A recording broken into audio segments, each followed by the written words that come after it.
που υπερυψώθησαν τα ύδατα πάνω από 10 μέτρα και δεν έμεινε τίποτα. Αλλού η γη μπήκε μέσα, αλλού βγήκε έξω. Η Κρήτη και οι κορυφές από τα νησιά που βλέπετε είναι ό,τι έχει απομείνει από την βύθιση της Ελλάδος, της Μεσογείου, διότι η Ελλάδα είχε χέρσα η γη μέχρι την Αίγυπτο, ήταν ενωμένη. Και από τη μία μεριά είχε θάλασσα και από τη μεριά του Αιγαίου θάλασσα. Και αυτή η μεσαία λωρίδα ονομάζεται Μεσόγειος. Ονομάζεται. Αλλά ονομάζεται και κατοικούσαν οι Δραβίδες Αιγιείς. Αιγιείς. Και κατοικούσαν και οι Δραβίδες. Μιλάμε για το 12.000 π.Χ. Το 9.500 π.Χ. γίνεται ο κατακλυσμός αυτός. Γίνονται οι ανακατατάξεις οι γεωλογικές στον πλανήτη. Βυθίζεται η Ατλαντίδα, σηκώνονται άλλα και πράγμα που βλέπετε σήμερα. Ό,τι βλέπετε σήμερα από νησιά είναι αποτέλεσμα βύθισης. Η Αίγυπτος όμως δεν πειράχτηκε. Πολλά μέρη από τις ερήμους που βλέπετε που έχουν άμμο ήταν πυθμένα στις θάλασσας. Γι' αυτό και βλέπετε ερήμους που βρίσκεται κοχύλια. Σε αυτό έχεις πολύ δίκιο. Έχεις δίκιο σε αυτό και συγκεκριμένα. Γιατί στα άλλα δεν έχω. Εντάξει, κοίταξε να δεις. Είδα ένα ντοκιμαντέρ στο Discovery. Να τελειώσω. Τελείωσε. Μένοντας λοιπόν, γίνονται αυτές οι ανακατατάξεις. Αυτή η ομάδα των 200.000, μιλάμε για μεγάλη, και συν αυτά που γέννησαν και οι γυναίκες τους, περνούν απέναντι και με την πάροδο των χιλιετιών βαδίζουν προς την Αίγυπτο. Στην Αίγυπτο λοιπόν που εμφανίζονται γύρω στο 5.000 6.000 π.Χ. εγκαθίστανται εκεί και αρχίζουν και μπαίνουν στο ιερατείο. Άγνωστοι, έτσι, είχαν τη γνώση. Το 1700, από την άλλη πλευρά τώρα της Βαβυλώνας, φαίνονται οι Εβραίοι, μία φυλή Χαλδαίων, Χαλδαίοι είναι στην καταγωγή, οι οποίοι ταξιδεύουν προς την Φιλιστέα, την κριτική αποικία των Ελλήνων Κριτών, την Φιλιστέα ή Παλαιστίνη. Ερχόμενοι λοιπόν τότε εκεί, γνωρίζετε περαιτέρω τι συμβαίνει, πάνε στην Αίγυπτο ο γιος, ο Αβραάμ κλπ. Αρχίζουν τις σχέσεις με την Αίγυπτο. Ακρηγορώ, τους βλέπουν οι άλλοι ότι είναι ρακέντητοι και κακομοίριδες και καταλαβαίνετε ότι σε έναν φτωχό ρακέντητο, όταν του περάσεις το μήνυμα ότι είσαι εκλεκτός, η άγνοιά του, η κατώτερότητά του, του διεγείρει στο συναίσθημα της κατωτερότητος, το κόμπλεξ κοινός που ξέρετε, και αρχίζει να αισθάνεται κάποιος.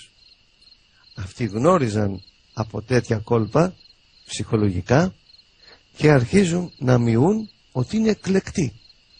Είναι εκλεκτοί του Θεού. Για ποιο λόγο είναι εκλεκτοί?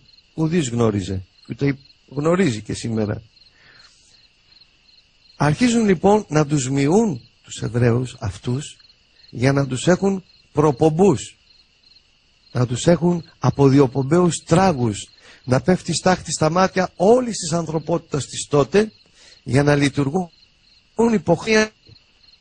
Έχουν πιάσει το ιερατείο, χυμίζουν και αφιονίζουν αυτούς. Είστε εκλεκτοί του Θεού. Για ποιο λόγο εκλεκτοί? Λόγω πολιτισμού, λόγω σοφίας, λόγω ικανοτήτων διανοητικών, λόγω της μαχητικότητάς των, ήθους, τίποτα. Μιλάνε τα πράγματα μόνα τους. Τους κάνουν πεμπτοφαλαγγίτες και αρχίζουν αυτοί και λειτουργούν με μία εντολή του Θεού Γιαχβέ. Τους μειούν, τους δίνουν τεχνικές να κάνουν χρυσό, υλοποιούν χρυσό. Οι άλλοι Επειδή λοιπόν θα σας πω και το εξής, το φεγγάρι λόγω της φωτεινότητας τη νύχτα δείχνει την καθαρότητα, είναι καθαρό, το ονόμαζαν και Σίος. Σίος.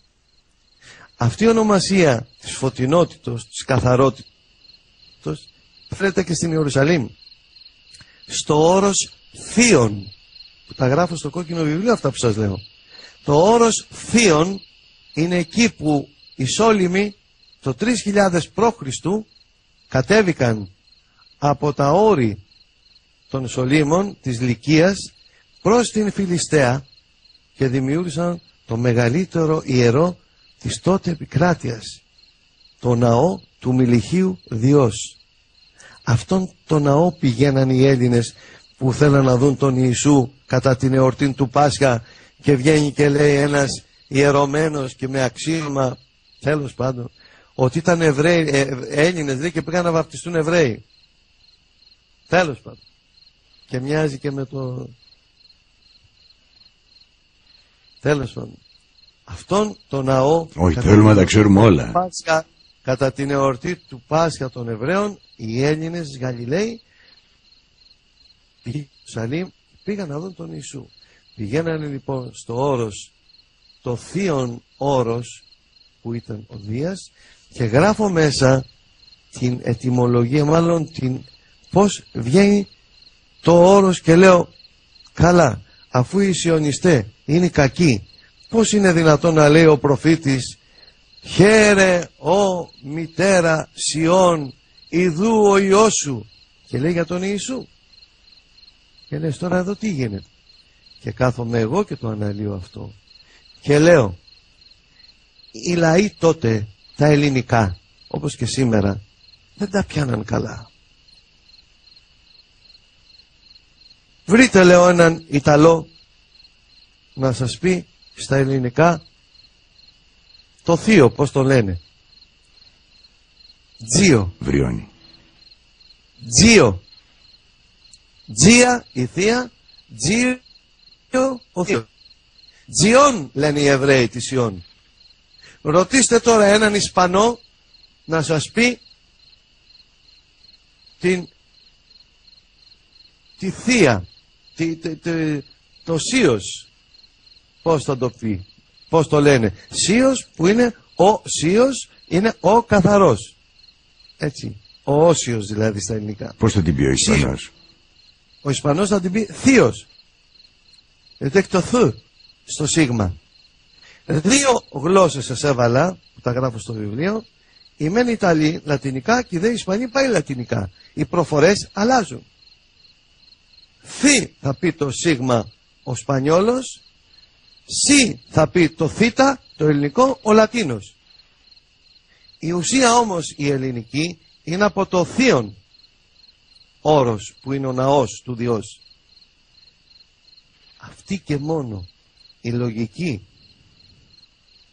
και ανάληψη που κάνω στο βιβλίο ισορροπεί τα πάντα, διότι απομυθοποιείται που δεν τολμά κανένας θεολόγος, μα κανένας θεολόγος δεν τολμά να πει έλα εδώ ρε, δεν μου λες εκεί πέρα γιατί ο προφήτης Ισαΐας λέει χαίρε ο θυγάτηρ Σιών, ιδού ο Υιός σου έρχεται μετά πόλου, καθήμενος επί πόλου όνου.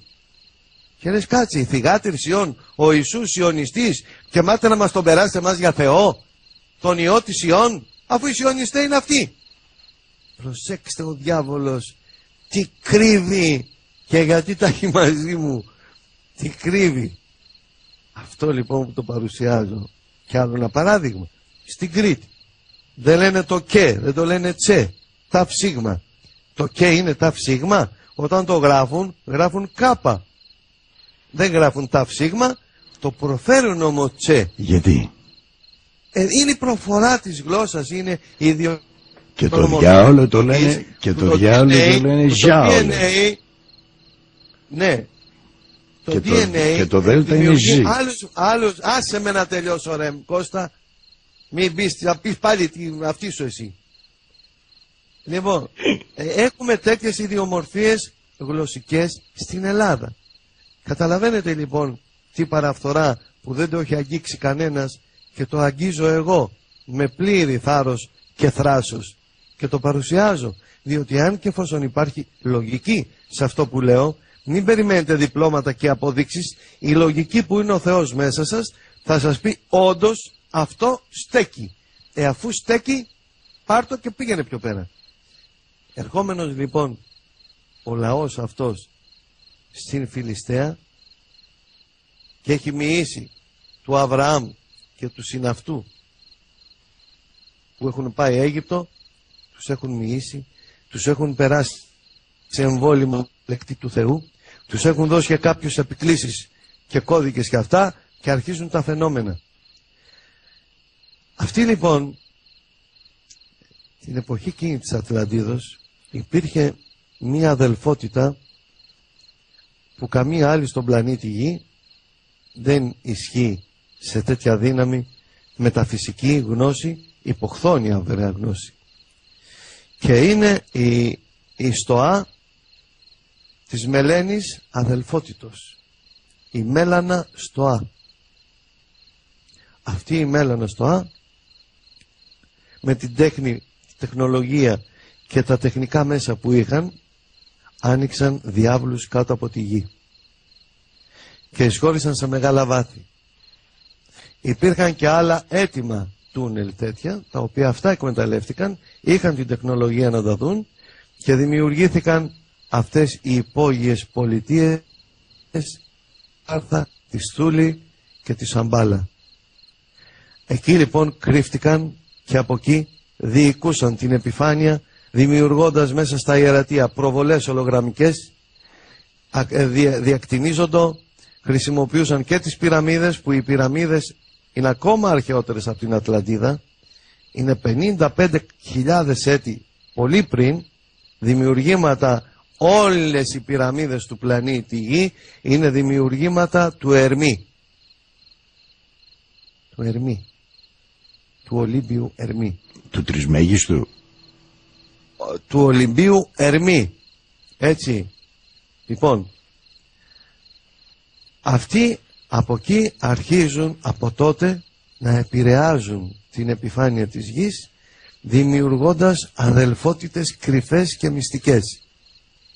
Με αποτέλεσμα, επειδή γνώριζαν ότι θα επιστρέψουν οι δυνάμεις Διός Ανδρομέδα, κατ' εντολήν όμως επεμβάσεως μόνο εντολή του Κυρίου των Δυνάμεων, αυτού που γνωρίσατε με το όνομα Ιησούς ο Χριστός. Αυτού την εντολή περιμένουν